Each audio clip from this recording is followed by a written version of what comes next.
Hello, and welcome to another episode of the Edufuturists podcast. I don't know what number we're on, we're somewhere in the 200s, somewhere of the real numbers, and it is good to be back having another conversation, Mr. Hope. How goes it? I'm tired. I feel tired today. Yeah. I shouldn't tell people, but we're recording at 7:30 as well, so I don't know. I feel so tired. Only joking. We're not recording at 7:30 in the morning, but yeah, good. It's been a busy week. Been at my desk. Next week is absolute chaos. I am travelling along the rugby league corridor backwards and forwards for a lot of travelling next week. But yeah, it should be good. And yes, I've started a new book. Yes. Started a new book. It's one that I've had for a while.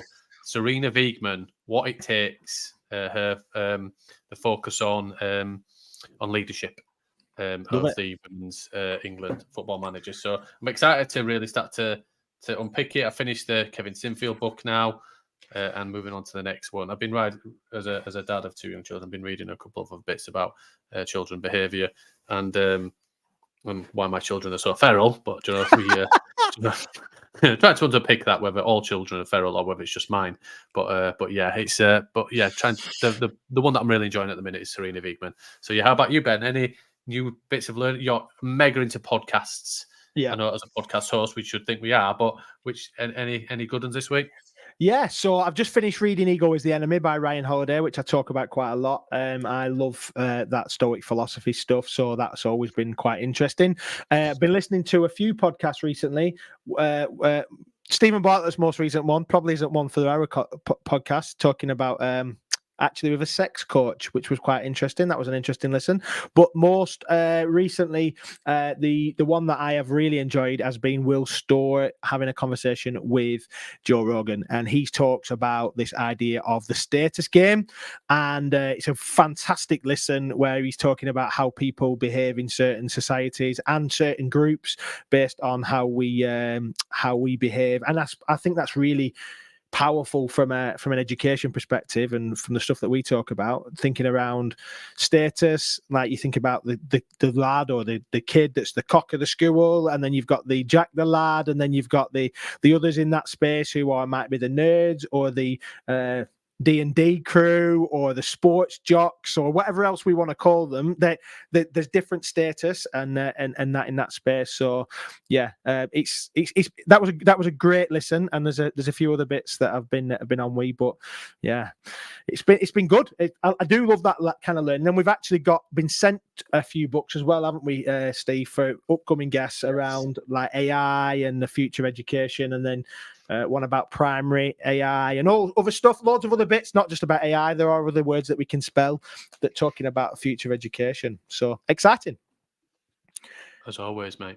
As always. So we are very, very much delighted to be joined by another guest. Actually, a proper international one again today. I know we get people from South Africa, and we've had people from the US and Canada and other places. I can't think of any others off the top of my head. There are loads, right? Australia, New Zealand. We've had all sorts. We are joined today by Johannes who is joining us from Cologne in Germany. I think this is the first guest that we've had from Germany. Oh no, that's not true. We had the business school. Leonard, and we had the guys. Leonard. Yeah. So we've had a few. So I apologise. You're not the first, but you're still important. First this season, Ben. Yeah. We'll bring Johannes in. Johannes, thanks for joining us. Hi Ben. Hi Steve. Thanks for having me.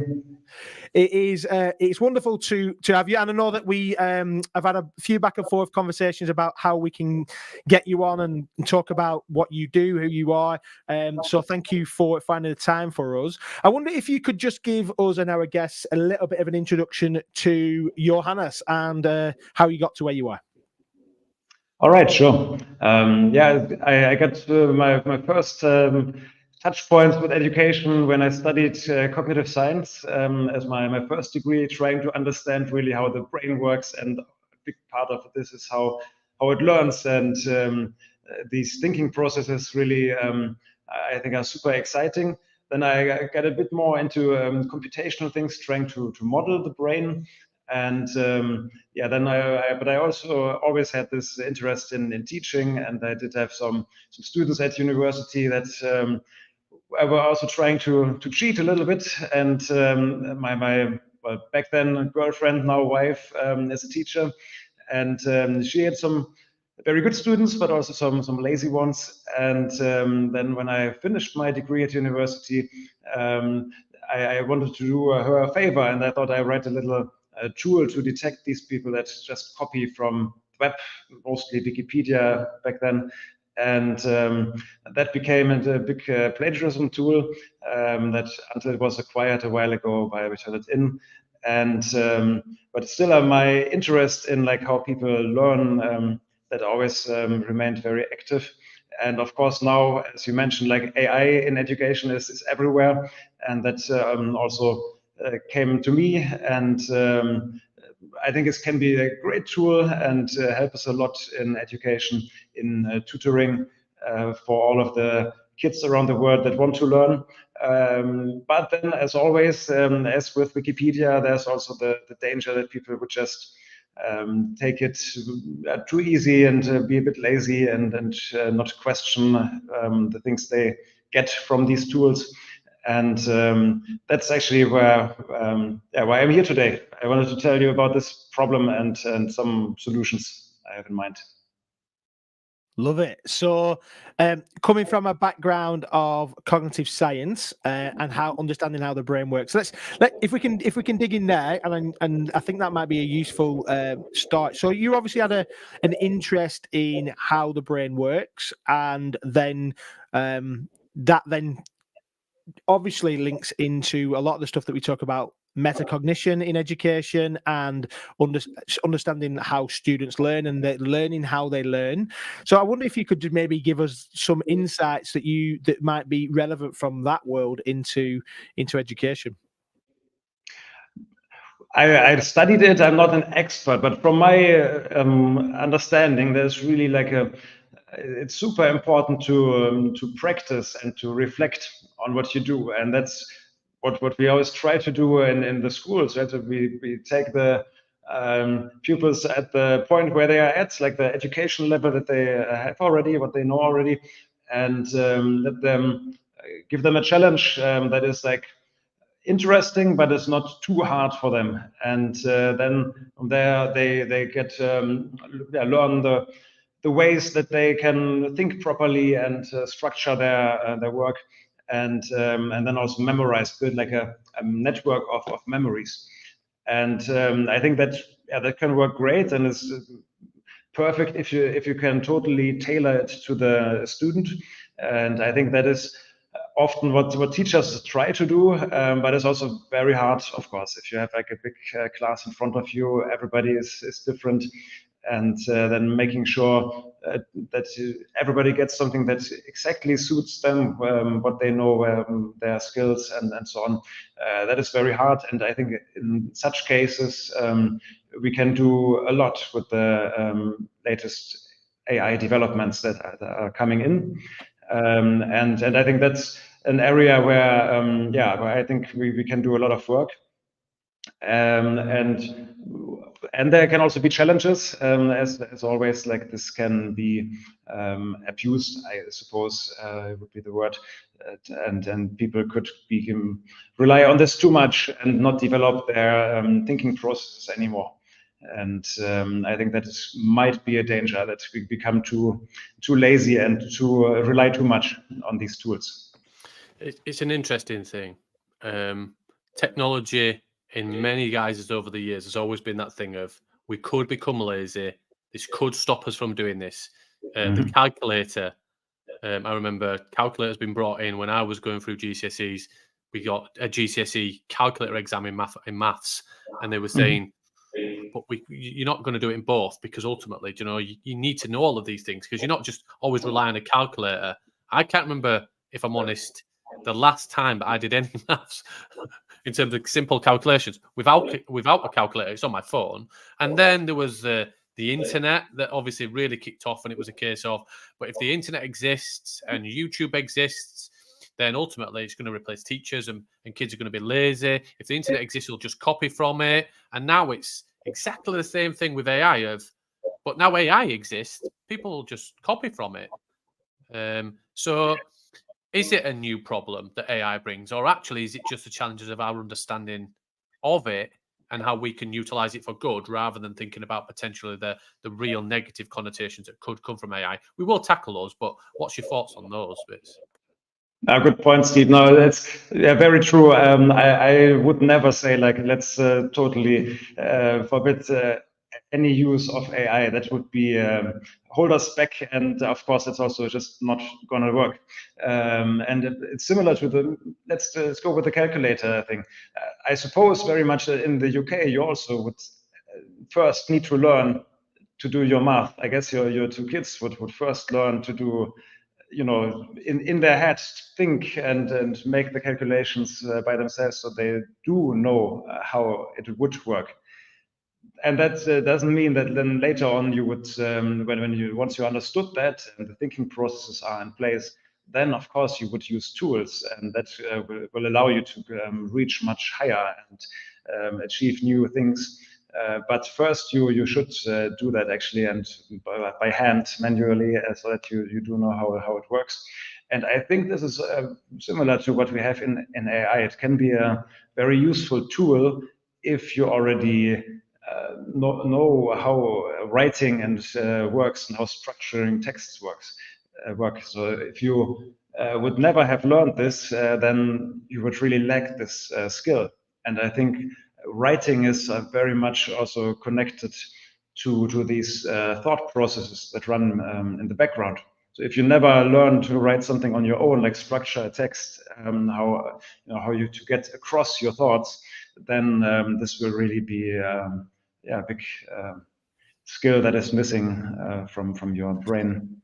And interesting in that space, there is everybody is always looking for a shortcut, right? So I think when I'm driving, I was driving to a college locally, and I got a little message on my Google Maps that said a faster route is available.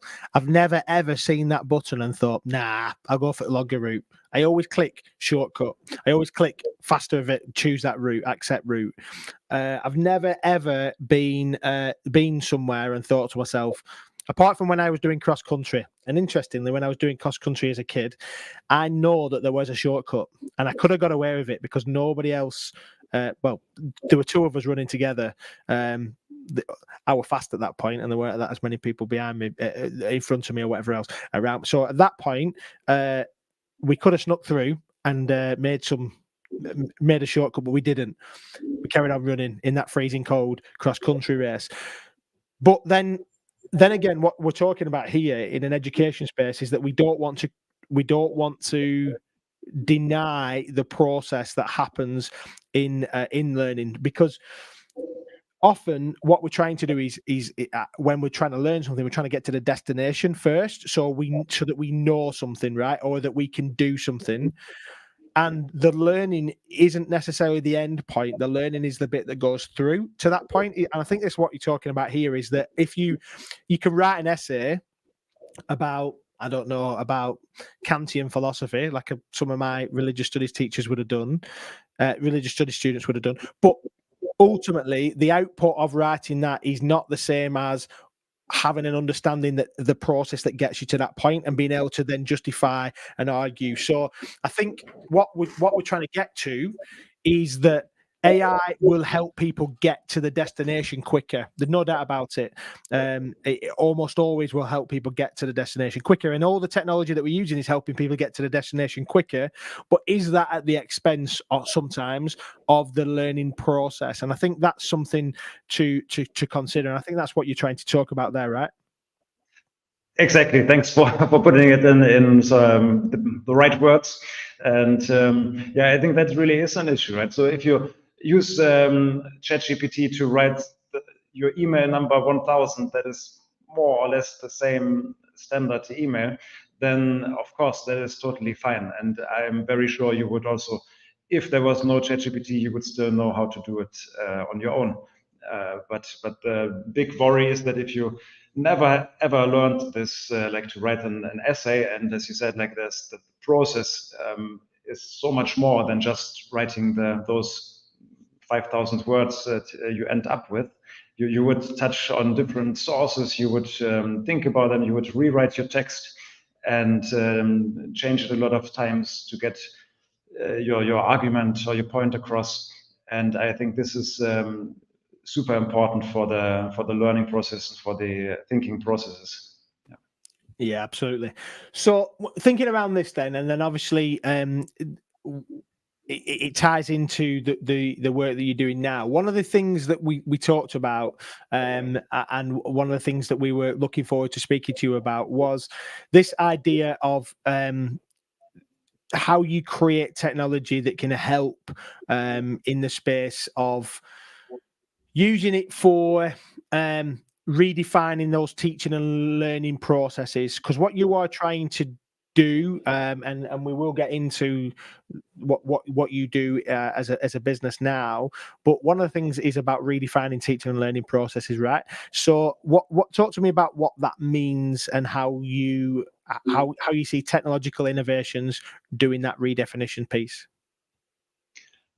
All right, let me try to answer that. So when we talked to teachers and professors about what they do about ChatGPT and other AI tools, then we heard a lot like some try to completely ban this from use in school, and others try to do like some very close surveillance of the students, like talking to them every day about their progress and asking them to have a diary on how they progress, and this seemed all more or less working, but not really solving this problem. And that's where we thought we could probably invent something and make this, well, maybe not fully go away, but at least have a tool that would help and minimize the problems that come from this, while still allowing the use of AI tools within the policies that the institution would set. And I think that is what a good technology tool can do. Those things that you come up with, how you can see to improve it manually, that would be a crazy amount of work. To reduce this to like a reasonable amount of work, but and never taking the human fully out of the equation. So you will always have you will always need a human, I guess, at the end to make some decisions and run the system. But the tools should be really optimizing this process. Yeah, I think that's in the work that I do. I've spent a lot of time with Google. Google have 7 core principles in terms of their ethical responsibilities and codes of practice around their AI use, and everything is around point of contact of a human and a teacher. So it's not trying to replace, it's not trying to remove, it's saying that it's been used as a tool.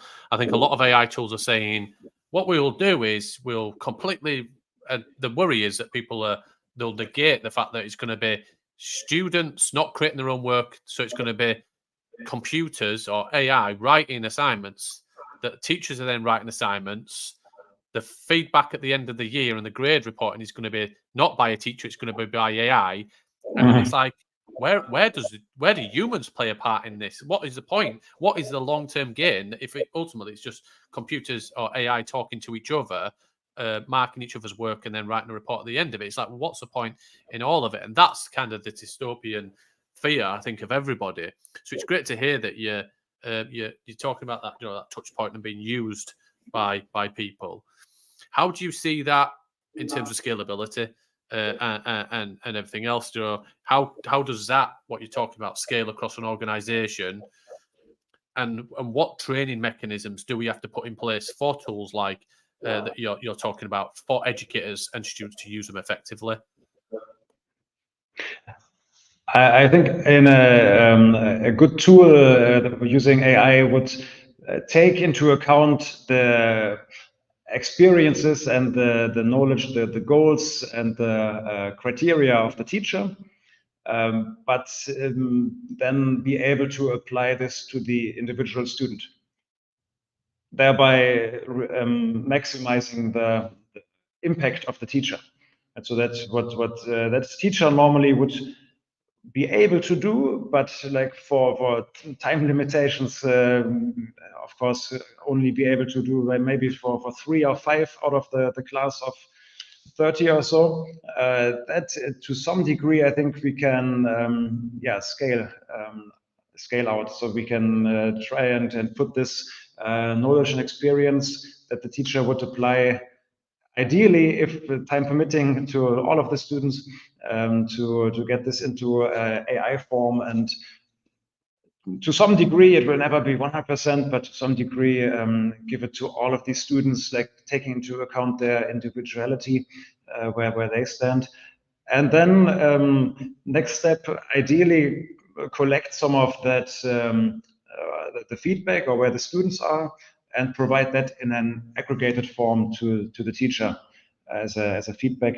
The one main thing I could see there is when now from these 30 students in my example, then 2 would have like a red flag because I don't know, they are stuck, they have some trouble.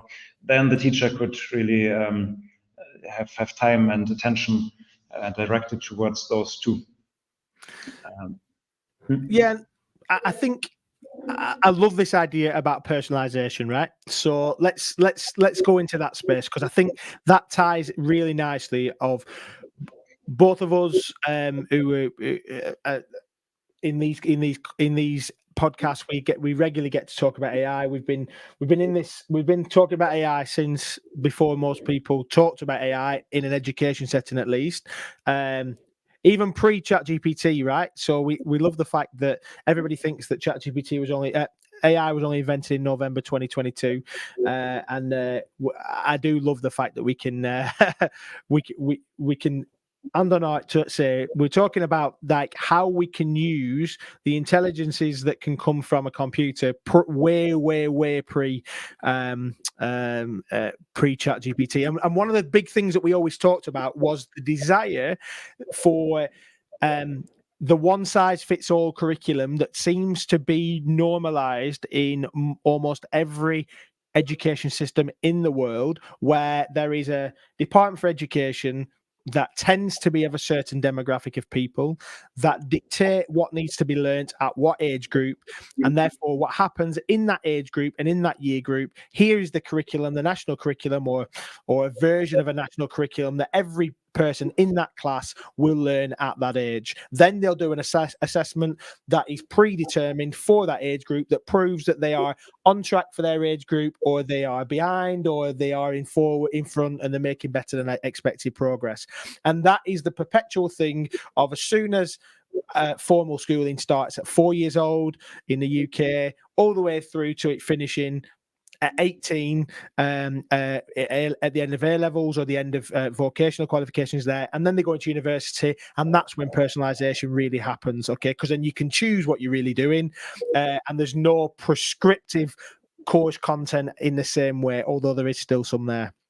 And so because there's a one-size-fits-all concept, because there is a prescribed curriculum, and there is like milestones that young people and any age learners actually need to jump to and arrive at, that's where we've created this systemic processing around what we do in terms of knowledge, skills, behaviors, and the like.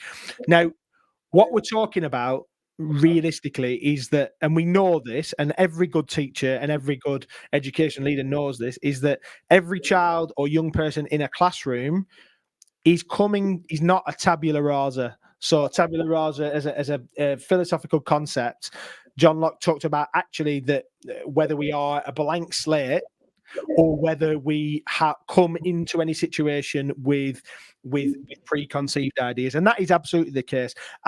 Things that would naturally come to me might not naturally come to Steve. Things that naturally come to Steve don't naturally come to me. So in terms of understanding experiences, training that we've already had, the people that we've met, our parents and and their level of skill and education, all them things made an impact on our tabula, right? So we're not a tabula rasa. So we are going into a space, and at 4 years old, even then, there is a marked difference between me and the other 4-year-olds in that class all the way through, and that's changing all the time. So if we can even suggest that the same curriculum and assessments and teaching and learning style will be okay for every child in that classroom, and then more broadly every child at that age in an education system, then we are totally missing the point, right? So what we're talking about here is how do we personalize that learning and make that learning effective for the individual. Yeah. So one of the things that I know you do, one of the things that you do, which really comes across as powerful, is around this idea of how we can create almost like a personalized, individualized tutor in that space. And I know that we're gonna get more in depth about the work you do at Mentafy, but that personalization, where does that? Is it the agreement with what we're saying there? Is it that everybody needs to get to that personalized mode? Yeah, you could say that. So the idea is really to have like a learner model and get to understand where the student is, what they know, what skills they are good at, and where they might need a little more help, and then give them the right support so they can get the maximum out of it. And we focus particularly on writing, so like essay writing or later on thesis writing. And there you usually have to, there's like a lot of different challenges, right? So some people might be a bit in trouble over their grammar or not be native speakers, so they need help with finding the right words.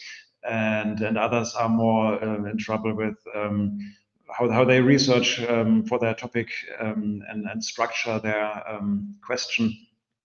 And we think really that is it's necessary and possible and a good use to use AI for these tasks, so to assist the student, but at the same time not writing the text like for them, right? So I would go too far.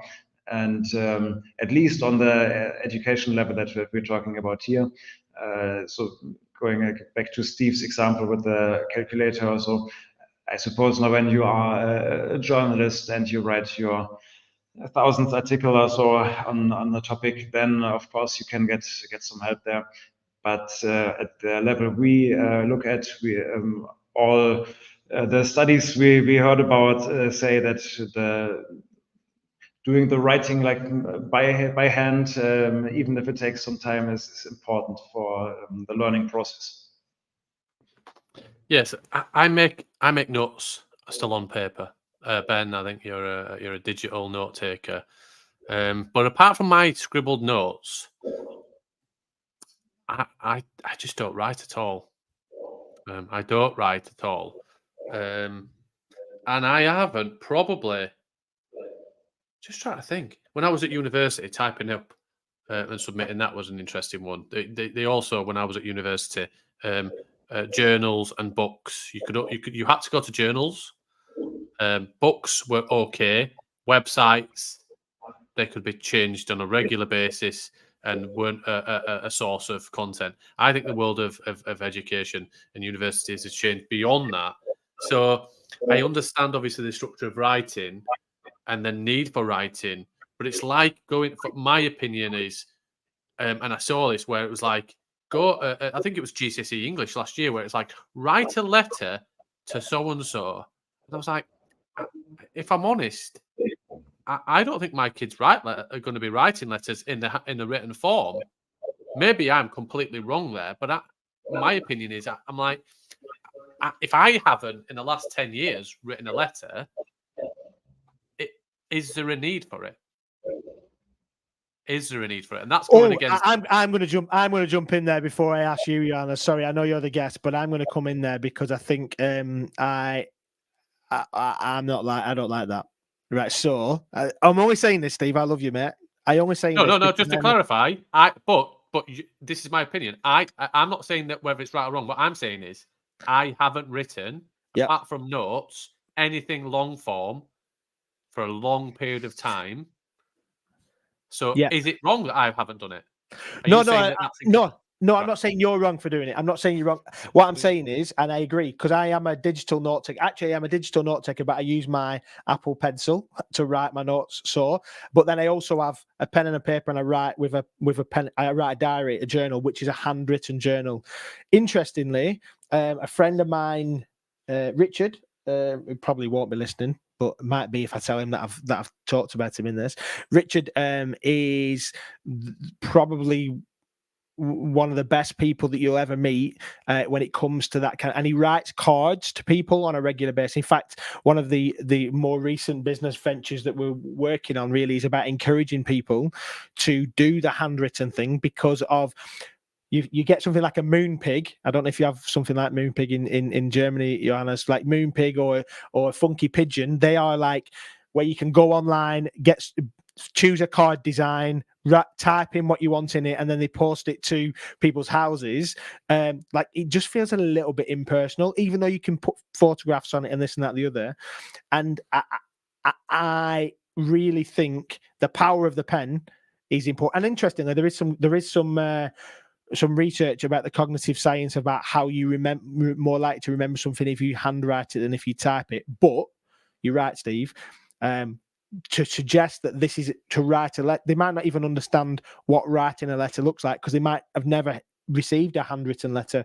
I know that's what you were saying, isn't it? I know you weren't saying that we don't need to write, Steve. I wasn't saying let's stop children writing. What I was saying is in terms of the need for, in context, like, do we need to change? So, for example, we get them to write still in terms of the skill, but do we focus on practicing writing an email, but in written form first, or something else? I know they will never do that, but they're probably more likely to write an email in digital than they would type a letter up in digital. I think the skill and the development. Johannes, come in. I can see you nodding. I can see the frustration. If anybody's just listening to the podcast rather than watching it, he's ready to unmute and he's ready to go at it. So come on. I think you're right. The means of communication are changing, and of course they can write the emails, or nowadays they might, I don't know, text to some other chat service or so. But important is that they learn to communicate, I suppose. And similarly with essays, that's not so much about the topics you write about, or what kind of, if you do it in I don't know, dictate it into your phone, or what way you do it, but that you actually really reflect a topic in depth, and make sure that you get your argument across. Then you would think it over and restructure this. And I think this is kind of super important if later on you want to argue, I don't know, if you go into politics, or if you are a manager, and in a lot of jobs you will need to explain stuff to people, and you will need to make an argument. And I think if you never get to learn this and only had AI do this for you, then you would be in trouble, right? And it might be hard then when you need it in your job to come up with the right explanations, and you might struggle and not be able to explain yourself. Yeah, and I think what you're, correct me if I'm wrong, in terms of the company that you founded, in terms of Mentafy, it's around using AI to be able to develop and support those skills in terms of writing, trying to go through that process of supporting that mechanism rather than just writing it for it. It's a case of using it as a tool, mentor, guide, and kind of to be help to students that could journal and diarise and form. And I suppose my challenge is, as a dyslexic, I was never really taught a passion. A passion of mine was never to be taught to be writing. I do journal, Bend, or I use Stephen Bartlett's on a regular basis. It is structured and it guides me, because I think me starting from scratch would be a real challenge. And I think the use of AI that you're talking about here is to kind of guide in a structural way how students can develop their writing. Is that where we're at in terms of what your focus is as a company?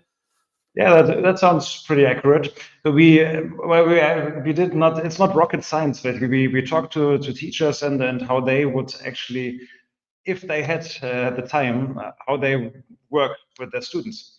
And of course, they would do exactly this. So they would look at where they are, what their thoughts are, what they have done to that point, and then would accordingly suggest what to do next, and where they could improve, what they maybe should think over. And this process is what we try to capture and get into our product. And so that is basically something that teachers are already doing anyway. And it's just not working out. It's just too much work to do this for 30 students at the same time.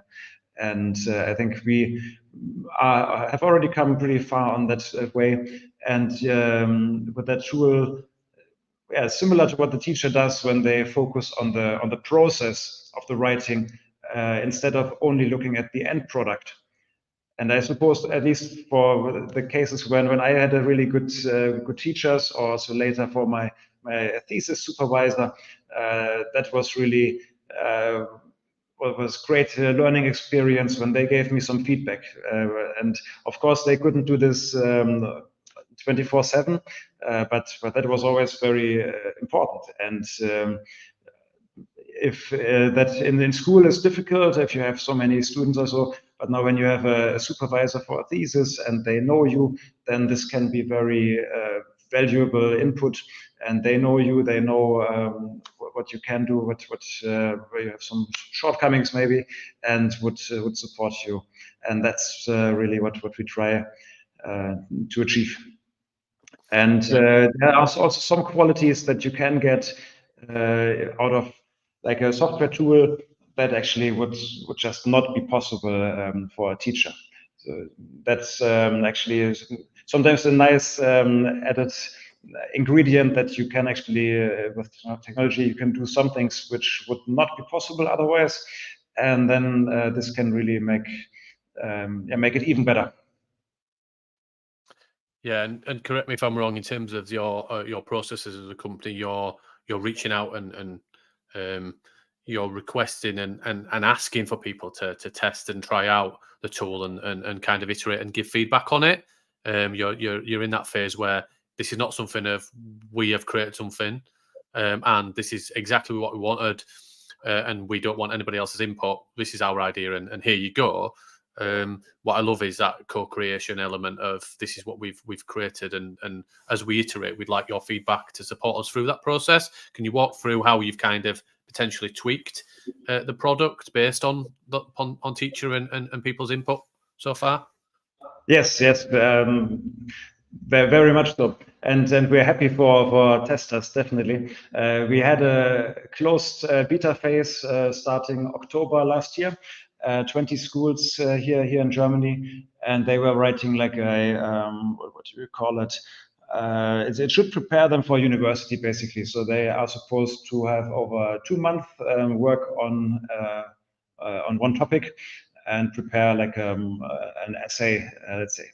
And that was really like I think a very good test bed for what we had in mind, because that's like the first time these students would write independently for such a long time about one topic.